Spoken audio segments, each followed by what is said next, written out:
sebanyak 3.200 hektar. Dan dari APBN 2018 sebanyak mencakup luas lahan sebanyak 1.244 hektar.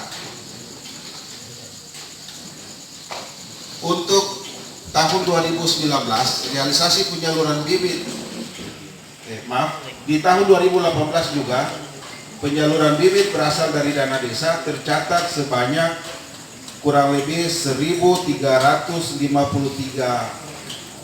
hektar. 1.353.000 hektar. Dan di tahun 2019 alokasi anggaran untuk pengadaan bibit itu berasal dari APBN 2019 sebanyak 1.550.000 hektar.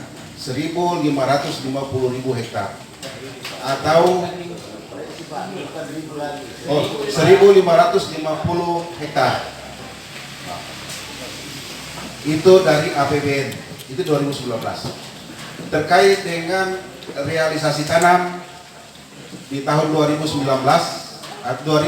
sampai 2019 karena pengadaannya bertahap per tahun, maka progres realisasi tanam itu tidak bisa kita mengeneralisir secara terpisah atau digabungkan dari 2018 sampai 2019 karena waktu atau jadwal tanam itu berbeda. Pengadaan bibit di 2018 rata-rata ditanam pada awal tahun 2019. Rata-rata. Ada sebagian ditanam pada akhir 2019 yaitu di bulan November Desember, tetapi kebanyakan ditanam di 2018.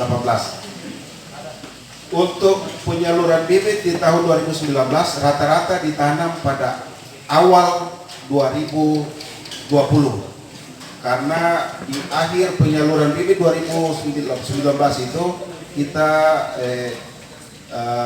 masuk di kemarau sampai dengan awal bulan 1 dan rata-rata ditanam pada awal 2020.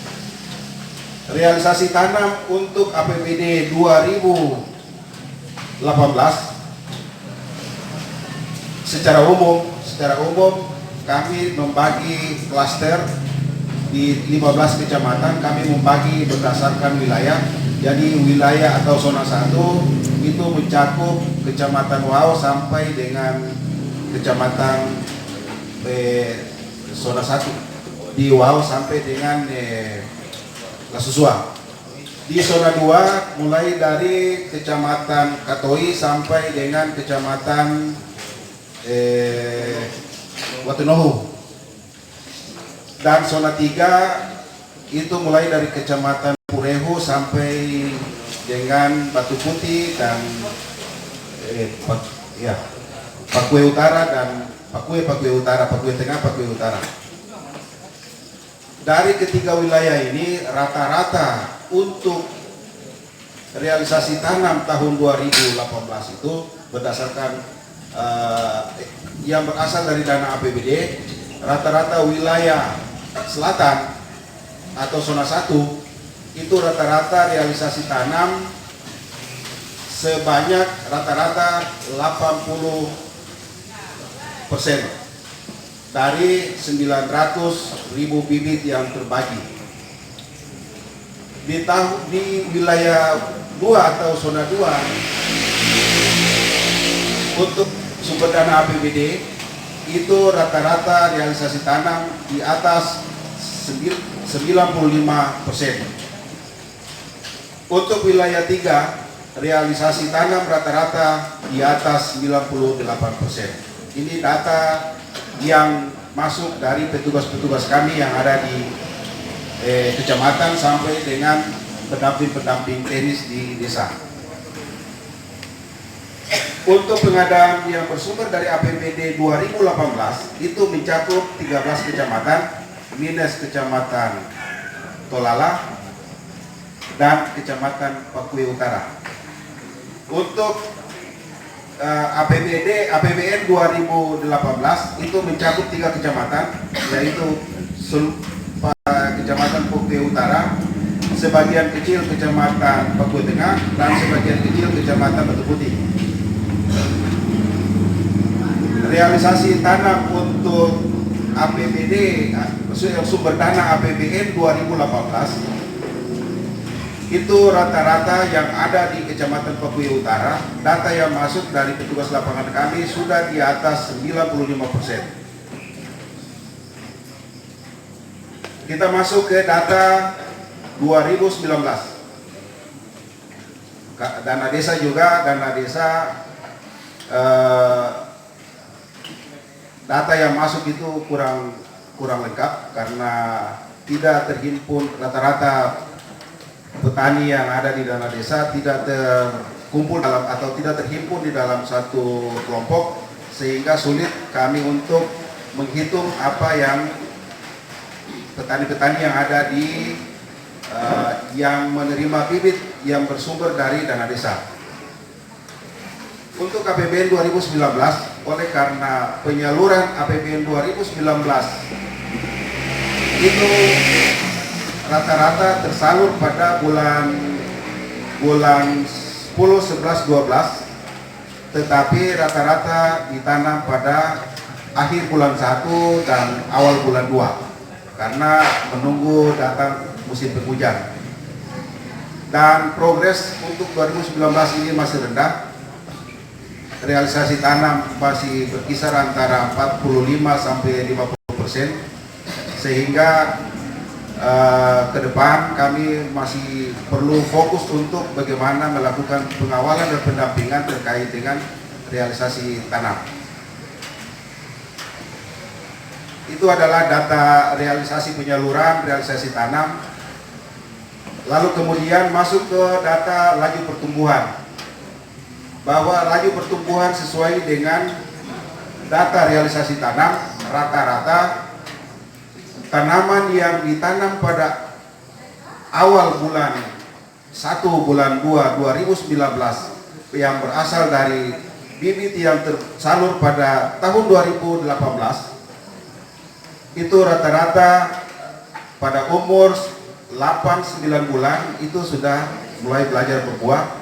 Dan alhamdulillah untuk umur tanaman yang sudah di atas 1 tahun, data yang masuk dengan bukti-bukti yang ada yang masuk di Dinas Perkebunan itu alhamdulillah sudah mulai berbuah. Ini data yang masuk. Jadi laju pertumbuhan terkait dengan produksi daripada tanaman. Adapun produktivitas belum bisa kami estimasi, belum bisa dihitung karena belum secara merata tanaman yang tertanam pada bulan 1 bulan 2 2019 itu belum secara merata berbuah. Ini pertama terkait dengan data.